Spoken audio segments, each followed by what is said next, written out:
नमस्कार सभी साथियों को स्वागत करता हूं सबका इस यूट्यूब चैनल पर जिसका नाम है स्टडी विद पीएन लोधा। साथियों, कल ही मैंने बता दिया था कि भाई आपको किन किन प्रश्नों पर आपत्ति लगानी है। लेवल 1 में मैंने आपको कल बता दिया है। आज लेवल 2 की बात करेंगे। आज का दिन है आपके पास, कल का भी दिन है आपके पास। कल रात 12 बजे तक ही आप आपत्तियाँ दर्ज करवा सकते हो। तो देखो, मेरा जो टेलीग्राम चैनल है स्टडी विद पीएन लोधा के नाम से, वहाँ पर मैं प्रूफ डाल रहा हूँ। आप एक बार Telegram channel study with PN Lodha पर जाइएगा। लगभग 15,500 से ज़्यादा सब्सक्राइबर वहाँ पर है, तो आप वहाँ से प्रूफ ले सकते हो। रीट 2021 जो भर्ती है, इसमें लेवल 2 के बारे में बात करेंगे कि भाई किन किन प्रश्नों पर आपत्तियाँ लगेगी। प्रूफ भी आपको दे रहा हूँ साथ में। प्रूफ कहाँ पर मिलेगा आपको? Telegram channel study with PN Lodha पर। तो जानिए आप कौन कौन से प्रश्नों पर यहाँ पर आपत्ति लग सकती है। तो चलिए शुरू करते हैं इस video. Paper code ST level 2 2021 का ये पेपर है। यहाँ पर सीरीज कोड है J, ठीक है। सीरीज कोड क्या है पेपर का? J है साथियों। तो चलिए देखेंगे यहाँ पर सेक्शन फर्स्ट को। सबसे पहले बाल विकास एवं शिक्षण विद्या, तो डायरेक्टली आंसर बताने वाला हूँ। जो RBSC ने अपनी ऑफिशियल आंसर की डाली है उसके अनुसार, और जहाँ जहाँ पर बोनस की बात की जाएगी, यहाँ पर आपत्ति की बात की जाएगी, जहाँ पर 2-2, 3-3 ऑप्शन सही माने जाएंगे, उसके बारे में भी हम बात करेंगे साथियों इस वीडियो में। देखो, पहला जो क्वेश्चन है, बालक की वास्तविक आयु 13 वर्ष है, मानसिक आयु 14 वर्ष है, तो उसकी IQ यहाँ पर पूछी थी। तो इसमें बोनस वाली कोई बात ही नहीं है। इसमें 107.69 यहाँ पर इसका सही आंसर माना गया है, जो बिल्कुल सही है। नेक्स्ट प्रश्न नंबर 2, मैं उन्हीं प्रश्नों पर डिटेल से बताऊंगा आपको जहां पर आपत्ति लगेगी। तो देखो, दूसरा क्वेश्चन था, सीखने का क्लासिकल कंडीशनिंग सिद्धांत प्रतिपादित किया। तो क्लासिकल कंडीशनिंग सिद्धांत पावलोव के द्वारा दिया गया है। इसमें भी कोई हमें आपत्ति नहीं है, तो दूसरा विकल्प सही माना गया है, जो बिल्कुल सही है। नेक्स्ट प्रश्न नंबर 3 पे आते हैं। तीसरा जो क्वेश्चन है वो है बाल अपराध का कारण है। तो भाई बाल अपराध का कारण यहाँ पर माना गया है माता पिता में अनबन रहना, जो कि बिल्कुल उचित भी है, बिल्कुल सही भी है। इसमें भी हमें कोई आपत्ति नहीं है, तो इसकी भी आपत्ति वाली कोई बात नहीं होगी। इस पर भी रीट लगाने की कोई संभावना नहीं है। नेक्स्ट चौथा क्वेश्चन देखेंगे। तो प्रश्न नंबर 4 था, बालकों के मुफ्त एवं अनिवार्य शिक्षा अधिकार अधिनियम 2009 में निम्न में से किस पर ध्यान नहीं दिया गया है। तो इसका जो राइट आंसर माना गया है प्रश्न नंबर 4 में, वो है चौथा विकल्प, 14 वर्ष के पश्चात की शिक्षा व्यवस्था पर। बिल्कुल सही है इसका भी आंसर। इसमें भी हमें कोई आपत्ति नहीं है। तो चलिए अगला 5वां क्वेश्चन देखेंगे। प्रश्न नंबर 5 है, निम्न में से कौन सा चरण शोध को क्रियात्मक अनुसंधान बनाता है। तो इस क्वेश्चन का जो राइट आंसर, मैंने जो पहला आंसर की डाली थी उसमें भी लगभग सेम ही बैठ रहे। कुछ प्रश्न हैं जिनमें मैं बिल्कुल बताने वाला हूं। तो 5वें प्रश्न में प्रोग्राम का क्रियान्वयन एवं मूल्यांकन माना गया है, जो कि बिल्कुल सही है, बी वाला विकल्प। इसमें भी हमें कोई दिक्कत नहीं है साथियों। नेक्स्ट प्रश्न नंबर 6, NCF 2005 में कला शिक्षा को जोड़ने का उद्देश्य है तार्किक चिंतन में अभिवृद्धि, वैज्ञानिक दृष्टिकोण का विकास, ऐतिहासिक जगहों का परिभ्रमण और सांस्कृतिक विरासत की सराहना। तो इस क्वेश्चन का जो राइट आंसर RBSC ने माना है अपने आंसर की में, सांस्कृतिक विरासत की सराहना। इसमें कोई डाउट नहीं है, सी वाला विकल्प बिल्कुल सही है साथियों। इसमें भी आपत्ति नहीं लग सकती है, ठीक है। सी वाला विकल्प ही फाइनल आंसर की में भी सही रहेगा। नेक्स्ट आते हैं प्रश्न नंबर 7 पर। तो 7वां क्वेश्चन, विकास कभी न समाप्त होने वाली प्रक्रिया है, यह विचार संबंधित है निरंतरता के सिद्धांत से, अन्योन्य क्रिया के सिद्धांत से, अंतः संबंध के सिद्धांत से और एकीकरण के सिद्धांत से। तो देखो, कभी न समाप्त होने वाली प्रक्रिया की बात की जा रही है, मतलब लगातार चलता रहता है। तो निरंतरता का सिद्धांत 7वें क्वेश्चन में सही माना जाएगा। ए वाला विकल्प बिल्कुल सही है, कोई आपत्ति इस पर भी नहीं लगेगी। नेक्स्ट प्रश्न नंबर 8 है, निम्नलिखित में से कौन सा बुद्धि का घटक नहीं है। तार्किक चिंतन, स्मृति, व्यावसायिक रुचियां, अनुभवों से सीखना।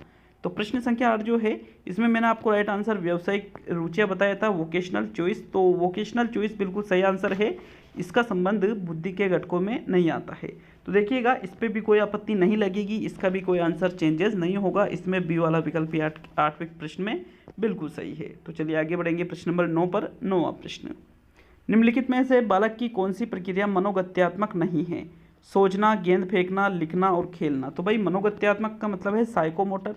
साइकोमोटर मतलब जिसमें क्रिया की जाती है। तो गेंद फेंकना, लिखना, खेलना में हो रही है, सोचना में नहीं है।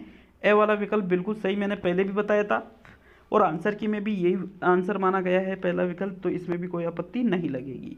चलिए आगे बढ़ेंगे प्रश्न नंबर 10 पर। 10वां प्रश्न, व्यक्तित्व को मापने के लिए 16 पीएफ प्रश्नावली किसने दी? Allport, Cattell, Sheldon, Spranger. कोई आपत्ति नहीं है, आरबी केटल सही माना गया है 10वें प्रश्न में, जो कि बिल्कुल सही है। इसमें भी हमें ऐसा कोई नहीं लग रहा है कि भाई यार इसका राइट आंसर क्या रहेगा, इसमें भी कोई आपत्ति नहीं लगेगी, सी वाला ही फाइनल आंसर की में माना जाएगा इसमें। नेक्स्ट प्रश्न नंबर 11। तो 11वां प्रश्न है, निम्नलिखित में कौन सी विशेषता प्रतिभावान शिक्षार्थी की है? प्रश्न संख्या कौन सा है ये? 11वां प्रश्न है।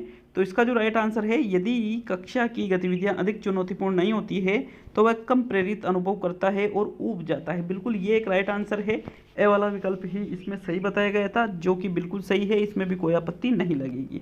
तो अभी तो एक भी आपत्ति वाला प्रश्न आया नहीं है, लेकिन आने वाले हैं। ऐसा नहीं है कि 30 प्रश्न पे या फिर आने वाले प्रश्नों में कोई आपत्ति नहीं, ऐसा नहीं होगा साथियों। देखो आगे प्रश्न जो आएंगे जैसे जैसे आपत्तियां जरूर आएगी। विशेष आवश्यकता वाले बच्चों को शामिल करना है एक अवास्तविक लक्ष्य है, विद्यालयों पर भार पड़ेगा, दोनों गलत है। राइट आंसर है शिक्षण के प्रति दृष्टिकोण विषय वस्तु और धारणा परिवर्तन की अपेक्षा रखता है। बिल्कुल सही आंसर है सी वाला, इसमें भी कोई आपत्ति नहीं लगेगी प्रश्न नंबर 12 में। नेक्स्ट प्रश्न नंबर 13, समस्या समाधान नहीं है, लक्ष्योन्मुखी तो है, एक कौशल है जो सीखा भी जाता है, अभ्यास भी किया जाता है, समझ और कर्मिक चरणों के प्रयोग पर भी आधारित है। लेकिन चौथा विकल्प यहाँ राइट आंसर रहेगा। संगीत संबंधी योग्यता के बारे में समस्या समाधान नहीं है, क्योंकि दिस इज यहाँ पर मतलब यह एक एबिलिटी है, this is ability not problem solve. तो साथियों यहाँ पर जो चौथा विकल्प है ये सही है 13वें में, और यही आंसर सही है, इसमें भी कोई आपत्ति नहीं रहेगी। नेक्स्ट प्रश्न नंबर 14, प्रासंगिक अंतर्बोध परीक्षण व्यक्तित्व को मापने की विधि है। तो प्रासंगिक अंतर्बोध परीक्षण थियोमेटिक एप्रिसिएशन टेस्ट, टेट की बात की जा रही है, जो कि एक प्रक्षेपी प्रोजेक्टिव टेक्निक के अंतर्गत आ जाती है। सी वाला विकल्प आपके 14वें क्वेश्चन में बिल्कुल सही है, इसमें भी कोई आपत्ति नहीं लगेगी। चलिए नेक्स्ट प्रश्न नंबर 15 पे आते हैं। 15वां प्रश्न, निम्नलिखित में से कौन सा सृजनात्मकता की ओर ले जाता है? तो सृजनात्मकता का जो संबंध है वो साथियों डाइवर्जेंट थिंकिंग से है, अपसारी चिंतन से है। बिल्कुल सही आंसर है इसका भी, इसमें भी कोई आपत्ति नहीं है प्रश्न संख्या 15 में। नेक्स्ट 16वां क्वेश्चन देखेंगे। तो 16वां प्रश्न, बाल केंद्रित शिक्षण विधि का अर्थ है।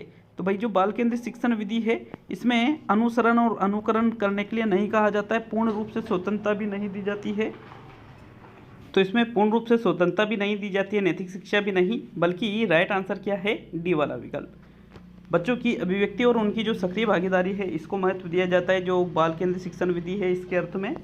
तो मतलब चौथा विकल्प बिल्कुल सही है, और 16वें प्रश्न में डी वाला विकल्प ही सही माना गया है, तो इस पर भी कोई आपत्ति नहीं है साथियों। नेक्स्ट प्रश्न नंबर 17 है, रेवेन प्रोग्रेसिव मैट्रिसेस का प्रयोग के मापन के लिए किया जाता है। तो रेवेन प्रोग्रेसिव मैट्रिसेस का प्रयोग बुद्धि के मापन के लिए किया जाता है, मैंने भी यही आंसर बताया था। बिल्कुल सी वाला विकल्प इसमें भी सही है, इसमें भी कोई चेंजेस नहीं होगा। ठीक है, आपत्ति नहीं लगेगी इस पर भी। नेक्स्ट प्रश्न नंबर 18 को देखेंगे। 18वां प्रश्न है, वाइगोस्की के अनुसार बालक सीखते हैं। तो भाई अनुकरण से नहीं, वयस्कों और समवयस्कों के साथ परस्पर क्रिया से सीखते हैं। यही आंसर आपके 18वें क्वेश्चन में बताया गया था, इसमें भी कोई आपत्ति नहीं है साथियों। नेक्स्ट आगे बढ़ेंगे प्रश्न संख्या 19 पर, किस मनोवैज्ञानिक के द्वारा सर्वप्रथम बुद्धि परीक्षण का निर्माण किया गया? तो वेक्सलर, बिने, स्पीयरमैन और केटल। तो भाई किसके द्वारा किया गया था? क्या आंसर बता रखा है? बिने के द्वारा किया गया था, इसमें भी कोई आपत्ति नहीं है साथियों, दूसरा ही विकल्प सही है। मतलब 20 प्रश्नों तक तो कोई आपत्ति नहीं है जहाँ तक मुझे लगता है। 20वां प्रश्न है, एक शिक्षक द्वारा प्रतिभाशाली बालकों के उत्थान हेतु कौन सा प्रयास किया जाएगा? पढ़ाने की धीमी गति, उन्हें दंड देना, विशिष्ट कक्षाएं व प्रोत्साहन और उन पर ध्यान नहीं देना। तो भाई जो प्रतिभाशाली बालक है उन्हें विशिष्ट कक्षाएं व प्रोत्साहन उनके लिए होना चाहिए। बी वाला विकल्प 20वें क्वेश्चन में बिल्कुल सही है, इस पर भी कोई आपत्ति हमें नहीं है। लेकिन 21वां क्वेश्चन जो है वो है, शिक्षा के अधिकार अधिनियम 2009 में शिक्षक के लिए प्रति सप्ताह न्यूनतम कार्य घंटों की संख्या क्या है? 30, 45, 56, 70। तो देखो न्यूनतम प्रति सप्ताह कार्य घंटों की बात की जाए तो 45 बता रखा था, जो कि बिल्कुल सही है। प्रश्न नंबर 21 में सी वाला विकल्प सही रहेगा साथियों, इसमें भी हमें कोई आपत्ति नहीं रहेगी। नेक्स्ट 22वां क्वेश्चन, एक विद्यालय के प्रधानाचार्य द्वारा विद्यार्थियों की विभिन्न संवेगात्मक समस्याओं के कारणों को पहचानने व उन्हें दूर करने हेतु कौन सा अनुसंधान किया जाता है? तो क्या बताया था? क्रियात्मक अनुसंधान किया जाता है, एक्शन रिसर्च जिसको कहते हैं स्टीफन एम कोरे, जिसके जनक हैं। ए वाला विकल्प ही इसका बिल्कुल सही आंसर है, और इसमें भी हमें कोई आपत्ति नहीं है। नेक्स्ट प्रश्न नंबर 23, निम्नलिखित में से कौन सा सिद्धांत परिणामों द्वारा सीखने से संबंधित है? क्रिया प्रसूत, शास्त्रीय, अंतर्दृष्टि और संज्ञानात्मक। तो भाई परिणामों द्वारा सीखना किसमें होता है, क्रिया प्रसूत अनुबंधन में होता है, जो कि स्किनर का है, जिसमें जो परिणाम है अगर वो अच्छा है तो ही व्यक्ति आगे कार्य करेगा। नेक्स्ट प्रश्न नंबर 24 पे आते हैं, इसमें भी कोई आपत्ति नहीं है। प्रश्न नंबर 23 में ए वाला विकल्प ही सही है। 24वां क्वेश्चन, इसमें कई सारे लोगों को आपत्ति है, तो इस क्वेश्चन को अच्छे से देख लीजिएगा। क्या है प्रश्न, क्या पूछ रहा है, वर्तमान स्कीमा का प्रयोग बाह्य जगत के विश्लेषण हेतु करते हैं तब उसे क्या कहा जाता है। अनुकूलन, आत्मसातीकरण, संबंध और संतुलन। तो संबंध और संतुलन तो इसको कहेंगे नहीं, दो चीजें हैं, आत्मसात्मीकरण और अनुकूलन। तो भाई आत्मसात्मीकरण अनुकूलन में से बहुत सारे लोगों को इसमें आपत्ति लग रही है कि इसमें बहुत से कह रहे हैं इसमें ए वाला विकल्प सही माना गया है वैसे तो 24वें में आत्मसातीकरण एसिमिलेशन, लेकिन एडेप्टेशन भी इसको बहुत सारे लोग बोल रहे हैं कि भाई इसका आंसर अनुकूलन होगा, लेकिन साथियों इसका जो राइट आंसर है आत्मसातीकरण ही होगा, इसमें कोई डाउट नहीं है। बिल्कुल इस पर भी आपत्ति में तो नहीं कहूँगा कि भाई इस पर आपत्ति लगाओ, अगर आप चाहो तो लगा सकते हो, लेकिन इसका आंसर आत्मसात्मीकरण बिल्कुल सही है। आपत्ति लगा सकते हो अगर आपके पास अच्छा प्रूफ है। इस क्वेश्चन के लिए प्रूफ नहीं दूंगा, क्यों नहीं दूंगा, क्योंकि इस क्वेश्चन में मेरा आंसर भी ए वाला विकल्प ही है। तो आगे बढ़ेंगे प्रश्न नंबर 25 पर। निम्नलिखित में से कौन सी प्रक्षेपीय परीक्षण की विशेषता नहीं है। अस्पष्ट उद्दीपक, व्यक्ति प्रत्यक्षण, अनुक्रिया की स्वतंत्रता और वस्तुनिष्ठ व्याख्या। तो इसमें मैंने पहला और दूसरा तो हटा दिया था जब आंसर की नहीं आई थी, उसके पहले मैंने बताया था या तो तीसरा राइट है या चौथा राइट है, लेकिन साथियों यहाँ पर 25वें प्रश्न में चौथा सही माना गया है, जो कि वस्तुनिष्ठ व्याख्या। ऑब्जेक्टिव इंस्क्रिप्शन जो है वो बिल्कुल प्रक्षेपी परीक्षण की विशेषताओं में नहीं रखा है, इनमें भी कोई आपत्ति नहीं है। डी वाला विकल्प बिल्कुल सही है जो इन्होंने बताया है, तो 25वें में भी आपत्ति वाली बात नहीं रहेगी। नेक्स्ट 26वां क्वेश्चन अल्बर्ट बंडूरा वाला है, जिसमें 4 अधिगम परिस्थितियां दे रखी होती है। सबसे पहले अवधान, फिर धारणा, पुनरुत्पादन, अनुप्रेरणा। पहले मैंने चौथा बताया था, लेकिन एक और बार जब वीडियो बनाया तो उसमें बता दिया था कि नहीं उसमें कुछ मिस्टेक थी। सी वाला विकल्प बिल्कुल सही है, इसमें भी कोई आपत्ति नहीं है हमें। नेक्स्ट प्रश्न नंबर 27 देखेंगे। सिगमंड फ्राइड के अनुसार अचेतन मन की विशेषताओं को ज्ञात करने की सर्वाधिक उपयुक्त विधि कौन सी है। तो स्वप्न विश्लेषण इसका राइट आंसर बताया गया था, जिसमें कोई भी आपत्ति नहीं है साथियों। नेक्स्ट ये प्रश्न संख्या 28 का देखेंगे। एडीएचडी का तो ध्यान विकार वाले बालक है, कोई आपत्ति नहीं रहेगी। 29वां क्वेश्चन, भाई इस क्वेश्चन की बात करें तो ये क्वेश्चन सबसे यूँ मान सकते हो कि सबसे ज़्यादा घुमा दिया इन्होंने इस क्वेश्चन को। ये एक ऐसा क्वेश्चन है जिसमें आपत्ति लग सकती है। देखो, एक परीक्षण जो व्यक्ति की किसी एक या अधिक क्षेत्रों में उसकी विशेषताओं और कमियों को व्यक्त करने के लिए बनाया गया है कहलाती है उपचारात्मक, उपलब्धि, निदानात्मक और रचनात्मक। तो देखो मैंने इसका राइट आंसर बताया था अचीवमेंट टेस्ट, उपलब्धि परीक्षण, लेकिन साथियों राइट आंसर माना गया है निदानात्मक परीक्षण। बी वाला विकल्प 29वें में सही माना गया है। अब ये बी वाला विकल्प सही मानने के पीछे एक रीज़न है, क्योंकि ये जो परिभाषा है ये निदानात्मक परीक्षण की परिभाषा है। जाने थोड़ा ध्यान से नाम मेरे उतर गया है, तो उसकी परिभाषा होने के कारण इसको निदानात्मक परीक्षण मान लिया गया। लेकिन यहाँ पर परिभाषा तो निदानात्मक की है, लेकिन जो चीज़ें दे रखी है उसमें ऐसा थोड़ी कहा गया है कि भाई किस विद्वान के अनुसार ऐसा कहा गया है किस परीक्षण के संबंध में। अगर डायरेक्टली ऐसा कहता तो फिर हम वहाँ पर निदानात्मक परीक्षण सही मानते, कोई दिक्कत नहीं। लेकिन डायरेक्ट नहीं कहने के कारण यहाँ पर तो भाई विशेषता और कमियाँ दोनों ही चीज़ें आ रही है। तो कमियाँ तो निदान में है, लेकिन विशेषताएँ कहाँ होती है।